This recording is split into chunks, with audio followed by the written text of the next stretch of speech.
Hi everyone, I'm Jacob Lackner, and it's Thursday, so that means it's time for another history video. As usual, I ran a poll last week to determine this week's topic, and people most wanted me to talk about why there were 3 popes at the same time in the early 14th century. This is all part of a wacky and somewhat convoluted event called the Western Schism, and to explain it all, I need to talk about the history of the papacy starting in the 14th century all the way through the early 15th century. With this story, let's start at the end before we go back to the beginning. From 1414 to 1418, a church council was held in the city of Constance in southern Germany. As you can tell from the fact it lasted 4 long years, it dealt with a lot of contentious issues. Probably most famously, the Bohemian priest Jan Hus was burned at the stake for teachings the church called heretical, and this led to an extended crusade in Bohemia when the people there revolted in response. In fact, heresy in general had become a huge problem in Europe over the last several decades, and a big factor that led to this was people were becoming increasingly disillusioned with the church.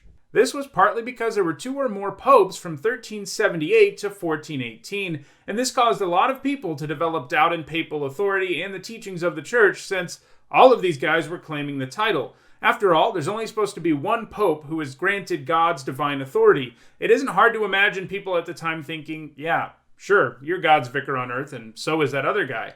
I mean, if you're in this situation, who are you supposed to believe? But the point is, while the council sought to deal with heresy, it was actually called for the main purpose of making it so there were no longer 3 popes and putting an end to the Western Schism, a period of about 50 years where there was more than one pope. The 3 people with the title of pope in Europe at the time of the Council of Constance were either deposed or agreed to resign during the council, and a new pope was selected, Martin V, and this brought an end to the schism and returned unity to Western Christendom. But how did the church get there exactly, and why were there multiple popes claiming authority at the same time for several decades? To get to the bottom of this, we have to go back to the early 14th century and even a bit before. By the year 1300, the papacy had existed in Rome for about 1,000 years, and there had already been over 100 popes. The church had endured various challenges to its power over the years. For example, there were various European rulers who tried to exert control over it, and there was a major controversy between the Eastern and Western churches. But starting in 1050 and all the way through 1300, the papacy actually became quite strong and had the power to affect people throughout much of Europe. This included secular as well as religious power. However, in the early 14th century, the pendulum would swing back in the other direction as there was backlash against this growing authority, one which culminated in the papacy effectively being held hostage by France. This all brings us to the French king Philip IV, also known as Philip the Fair. His reign as king was an expensive one, and he was constantly at war. This included conflicts with England and with Flanders, which tried to assert its independence from the French crown. By the end of the 13th century, the crown was in massive debt, and he temporarily solved this problem by expelling Jews from France and seizing their assets. This was killing 2 birds with one stone, since he was also in debt to Jewish moneylenders. But that still wasn't enough, and he asked Pope Boniface VIII if he could have some of the funds from the church in order to finance more wars. Boniface refused, stating that church funds are for the church alone. Philip responded by saying church property and clergy in France were under his jurisdiction and not the Pope's, so he should have access to the funds raised there. There were other disagreements between Philip and Boniface too, and they really all revolved around Philip trying to weaken the church while strengthening his own position. Namely, Philip felt that he should have legal jurisdiction over everyone in his borders, whether they were clergy or otherwise, and he even wanted to tax the church, which it had been exempt from. Boniface staunchly opposed both of these things and issued a papal bull in 1301 stating that the church had power over both the spiritual and temporal worlds that had to be respected. Philip decided to end this war of words by turning it into, well, a regular war, and in September of 1303 he sent an army to Anagni, where Boniface was staying at the time. His army took Boniface prisoner, and he was brutally beaten while he was imprisoned, and ultimately he died in captivity in October of 1303. This was the initial event that put things in motion for there to be more than one papal claimant. With the death of Boniface, a new pope had to be selected, and Benedict XI was chosen. He was a good neutral option in the midst of the conflict with France, because he was Italian and would not bend to Philip's will, but he was also not openly hostile towards Philip the way that Boniface was. The hope was that he would be able to put an end to this worsening conflict. However, he did not rule long, and he was ill for much of his reign. He was elected on October 22, 1303, and he died in July of 1304, and as you can probably imagine, he wasn't really able to accomplish much during his time on the papal see. His death resulted in a far more contentious papal election, one that would stretch all the way into 1304. So, at this point, the College of Cardinals does exist, and they're who elects the Pope, just like today. Most cardinals at this point were Italian and French, and the college was divided into two main factions. Italian cardinals wanted to go the compromise route again. They wanted the new Pope to be Italian, but not hostile towards Philip, just like the plan had been with Benedict. But the French cardinals wanted to elect someone French who would not only be neutral towards Philip, but openly favorable towards him. Ultimately, the French cardinals won out and they elected Raymond Bertrand de Gaulle, who took the name Clement V. He was elected with the exact minimum number of votes necessary, 2/3 of the College of Cardinals, and not a single vote more. This obviously was very far from a compromise. The new pope actually had a close friendship with Philip IV, and they'd known each other since they were children. For many people, this looked like corruption. There were some rumors that Philip himself paid off the cardinals who voted for Clement. Others suggested that he had agreed to serve Philip over God himself, and that's not what you want your pope to be doing. It is worth noting these sources are highly politicized. You can see this conflict ongoing that we're discussing here and how it would affect documents, so we can't take them at face value as a reflection of reality, but they do tell us how some people, especially Italians, were feeling about this new pope. At this point, the Italian cardinals and others throughout Italy began to protest his selection, and the nobility in and around Rome became openly hostile, making it clear they didn't want Clement coming there. This led to Clement spending his entire pontificate in France, where he was from, and in 1309 the papacy set up shop in Avignon.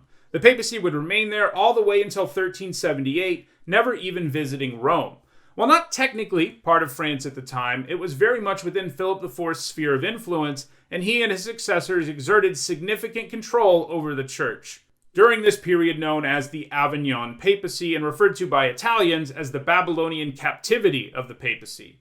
While Boniface was pope, he did a number of things that favored the French. For one thing, he created 9 new cardinals, and all of them were, of course, French. At the time of his election, the College of Cardinals only had 15 members, so you can see how this would stack the College of Cardinals in favor of France going forward. And this was just the beginning. Between 1309 and 1378, every single pope was French, and in total, 134 new cardinals were created, and 111 of them were French. During this period, there was only one claimant to the papal title, but he wasn't in Rome, he was in Avignon.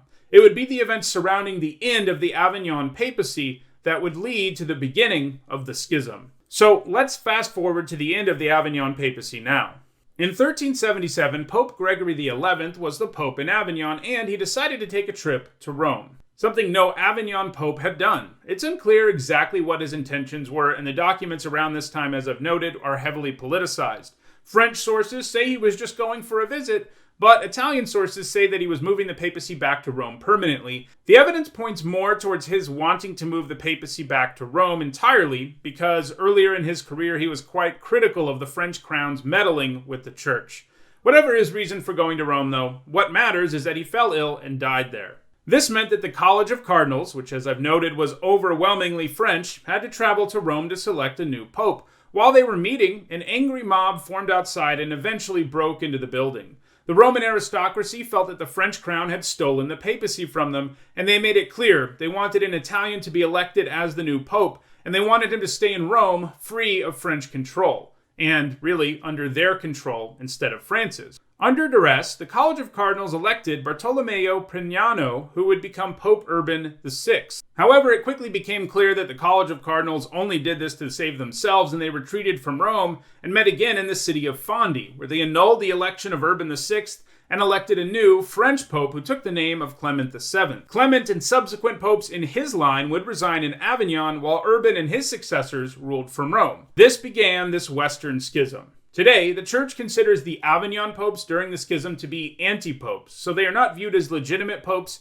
when looking back at them historically, but at the time, lots of Europeans viewed Clement as the legitimate pope and Urban as the anti-pope. So it took us a while to get here, but now there are 2 popes. So this situation with 2 popes led to Europe largely being divided into factions that supported one pope or the other. As this map shows you, Scotland, France, most of Spain, Bohemia, and southern Italy sided with the Avignon Papacy, while England, Ireland, Portugal, the Scandinavian states, most of the Holy Roman Empire, Poland, and Hungary all sided with the Roman papacy. Basically, where you live determined which pope you considered to be legitimate. If it wasn't already clear with the Avignon papacy, the church had become entirely politicized, and in many ways, they became tools of the nobility in their respective regions. Eventually, it became clear that there needed to be a solution to this, as heresy was on the rise and papal power was coming into question. Anyone who wanted to challenge papal authority now had excellent ammunition to say, the Pope is not God's vicar on earth, otherwise we wouldn't have two people saying they are.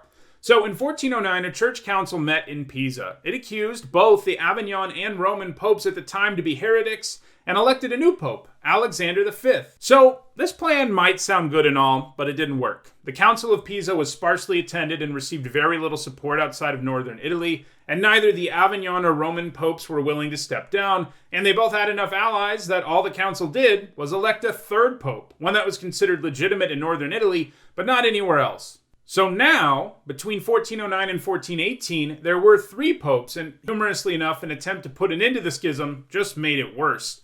Ultimately, though, as we noted at the beginning, the Council of Constance, which began in 1414, would solve this problem, as by that point it was becoming clear that the best thing to do for the church would be to go back to only one pope.